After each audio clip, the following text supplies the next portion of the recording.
ମାଲିକ ମୋର ସେମାନଙ୍କୁ ଅନୁରୋଧ ଯେ ମାଲିକଙ୍କୁ ମାଷ୍ଟର ମାନଙ୍କୁ ଯେ ମାଲିକ ମାନେ ମାଲିକର ଯୋଉ ଧର୍ମ କର୍ମ ସେଇଟା କରନ୍ତୁ, ଗୁରୁଙ୍କର ଯାହା ସେଇଆ କରନ୍ତୁ, ୟା ଭିତରେ ପଶନ୍ତୁ। ମାଲିକ ଜଣେ କହିଦେଲା, ମାଲିକ ସାଙ୍ଗେ କହିଦେଲେ ତମେ ଯାଅ ନା ସେଠି କର ନା, ଏଇଟା କଣ ଠିକ? ଗୁରୁଙ୍କୁ ଅସମ୍ମାନିତ କରିଥିଲ, ଦୟାକୁ କହିଲ, ପ୍ରତାପ କହିଲ, ସେମାନେ ସବୁ ଇଏ କରିଥିଲେ। ହଁ ଭୁଲ ମାଗିଲେ କିଛି ଅସୁବିଧା ନାହିଁ, ଖରାପ କରି କହିଥିଲେ କି କଣ ଶୋଧିଥିଲେ କି ଯାହା ହେଲା, କାରଣ ଅନ୍ୟମାନେ ତ ସିଏ ଯୋଉ ମାନେ ଇଏ ସକାଶେ କହିଥିଲେ, ଅନ୍ୟମାନେ ତ କହୁନାହାନ୍ତି, ସାଇଲେନ୍ସ ରହିଯାଉଛନ୍ତି ଅନ୍ୟ କଳାକାର ମାନେ। ତେଣୁ ତାଙ୍କର ଯେତେବେଳେ ତାଙ୍କ ଚରିତ୍ର ଉପରେ ଆସୁଛି, ଚରିତ୍ର ଆସୁନି, ସିଏ ସେଟାକୁ କହୁଛନ୍ତି। ଅନ୍ୟ ଚରିତ୍ର ପାଇଁ ସେ କହୁଛନ୍ତି କି ନାଟକ ପାଇଁ କହୁଛନ୍ତି କି? ନିଜ ଚରିତ୍ର ପାଇଁ କହୁଛନ୍ତି ନା ନାଇଁ? କିନ୍ତୁ ଗୁରୁ ମାନେ ଏଇ ଯୋଉ ଓଙ୍କାର ଇଏଟା କଲେ, ସେଥିପାଇଁ ମତେ ଟିକେ ଇଏ। ତେଣୁ ଗୁରୁଙ୍କ କାମ କରନ୍ତୁ, ମାଲିକଙ୍କ କର୍ମ କରନ୍ତୁ। ସେଇ ତ କଥା, ଯଦି ସମସ୍ତ ଭିତରେ ରହିଥାନ୍ତେ ଅନୁଷ୍ଠାନଟାକୁ ନାହିଁ, ସେଠି କେହି ଡିରେକ୍ଟର ଯିବେନି, ଅନୁଷ୍ଠାନ ହେଲାନି, ତାହେଲେ ସକ୍ସେସ ହେଇଥାନ୍ତେ। ଆଉ ତମେ 5 ଜଣ ସାଡେ ଇଏ କଲା ବେଳକୁ ଆଉ ତ 2 ଜଣ ଯାଇ ନାଟକ କଲେଣି ନା। ତାଙ୍କ ସେ ମନୋଜ ପଣ୍ଡା କଣ ଆଜିର ନୂଆ ରାଇଟର କି? ତାଙ୍କର ତ 100 ଖଣ୍ଡ ନାଟକ କରୁଛନ୍ତି ନା ବହୁତ ଦିନରୁ। ସିଏ ତ କେମିତି ଯାଇକି ସେଠି ଦମ୍ଭର ସହିତ କଲେ। ତାପରେ ଆହୁରି ସବୁ ନାଁ କହୁନି ଅଛନ୍ତି ବାହାରିବା ପାଇଁ, ପୁରୁଣା ରାଇଟର ବି, ପୁରୁଣା ଡିରେକ୍ଟର ବି। ଚାଲିଛି, ଚାଲିବ। ସିଂହବାହିନୀ ତ ମୁଁ ଏ ବର୍ଷ ପହଞ୍ଚୁଛି, ଏବେ ତ ଆସି ପହଞ୍ଚିଲି, ଏ ବର୍ଷ ମୋର ନୂଆ। କିନ୍ତୁ ଯେତିକି ଆସିକି ପହଞ୍ଚିଲି, ଆଗରୁ ଯେତିକି ଜାଣିଛି, ବୋଧେ ସିଂହବାହିନୀ ଭଲ ଚାଲିବ, ସବୁଠୁ ଭଲ ଚାଲିବ, ଦମଦାମରେ ପୁରା।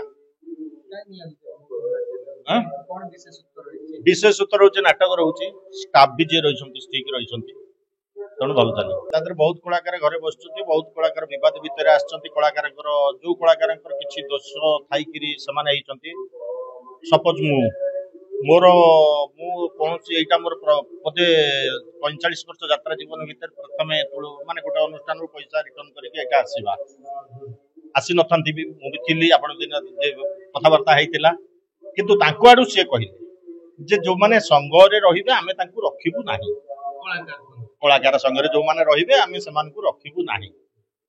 ତାପରେ ପଇସାଟି ରିଟର୍ନ କରିଦେଲି। ରିଟର୍ନ କରିଦେବା ପରେ ତାପରେ ସିଏ ବାରମ୍ବାର ମତେ ଫୋନ କଲେ ଯେ ନାଇଁ ଆମ ଭିତରେ ହେଇଥିଲା, କିନ୍ତୁ ସମସ୍ତେ ତ ସବୁ କଳାକାରଙ୍କୁ ରଖୁଛନ୍ତି ମାଲିକ ମାନେ, ଆଉ ଆପଣ କାହିଁ ପଇସା ଇଏ କରିବେ, ଆପଣ ଇଏ କରନ୍ତୁ। ମୁଁ କହିଲି ନାଇଁ, ମୋର କହିକି ପଇସା ରିଟର୍ନ କଲି, ମୋର କିଛି ବାଦ ବିବାଦ କୌଣସି ଇଏ ସହିତ ନାହିଁ।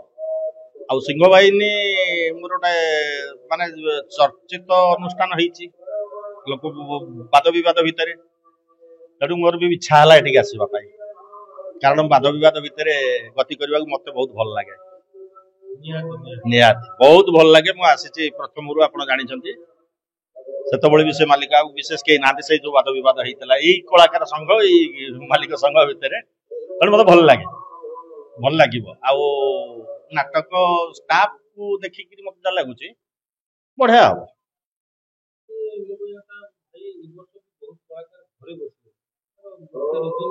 ଆଉ ଘରେ କିଏ ଆଉ ବସିଛି, ବିଶେଷ ତ କେହି ନାହାନ୍ତି, ପ୍ରାୟ ରହିଗଲେଣି।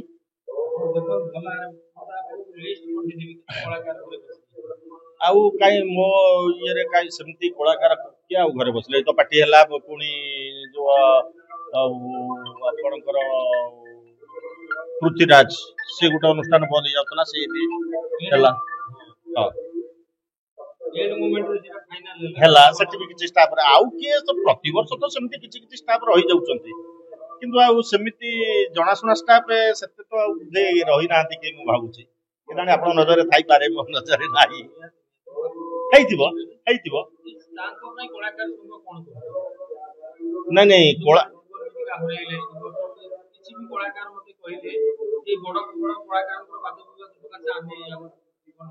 କିଏ ସେମିତି କୌଣସି କଳାକାର ବାଦ ବିବାଦ କଳା ସଂଘ ସକାଶେ ବସିନାହାନ୍ତି। କେବଳ ମରି ପଣ୍ଡାକୁ ଦାନ କରାଯାଇଥିଲା, ଯାଉ ସେ ଅନୁଷ୍ଠାନ ତାଙ୍କୁ ଉକାର ନେଇଛି, ଆଉ ତ କିଛି। ଆଉ କିଏ ବସିଛନ୍ତି ବାଦ ବିବାଦ ଭିତରେ? କିଏ ରହିଛନ୍ତି କଳାକାର ସଂଘ, ମାଲିକ ସଂଘ? ନମିତା ତା ସ୍ୱଇଚ୍ଛାରେ ଛାଡିଛି, ତାକୁ ଇଏ କରାଯାଇଛି କି? ସେ କଣ ବାଇଟ୍ ଦଉଛି? ଶରୀର ଅସୁସ୍ଥ ନେଇକି ସେ ରହିଛି। କାଲି ସକାଳେ ନମିତା ଯେ ଜଏନ୍ ନ କରିବ, ସେଇଟା ଆପଣ କେମିତି ଭାବୁଛନ୍ତି? ଜଏନ୍ କରିବନି ବୋଲି କାହିଁ ଭାବୁଛନ୍ତି? କିନ୍ତୁ କଳାକାର ସଂଘ ନେଇ ତାକୁ କଣ ମାଲିକ ବ୍ୟାନ୍ କରିଛନ୍ତି? ଆଉ ସେ କଣ ଅସୁବିଧା ଅଛି? ସେ ଠିକରେ ଅଛି, ସେ ତାର ଦେହ ଅସୁସ୍ଥ, ସେ ଗଲା ମୁଁ ଏଇ ବର୍ଷ ପାଇଁ, କାଲି ଯଦି ଦେହ ଭଲ ଲାଗିଲା ସେ ଆସିକି ରହିବ, ଯେହେତୁ ତା ସ୍ୱାମୀ ଅଛି, ମୁନା ଅଛି। ପୀୟୁଷ ତ୍ରିପାଠୀ କଥା, ସେ କଥା ତ ସମୟ କହିବ, କିନ୍ତୁ ପୀୟୁଷ ତ୍ରିପାଠୀ ଅଭିନୟ କରିବ, କୋଉଠି କରିବ ମୁଁ କହିପାରିବିନି, କିନ୍ତୁ ସେ କରିବ, ଏବେ କରିବନି, କରିବ। ସସ୍ପେନ୍ସ ଅଛି।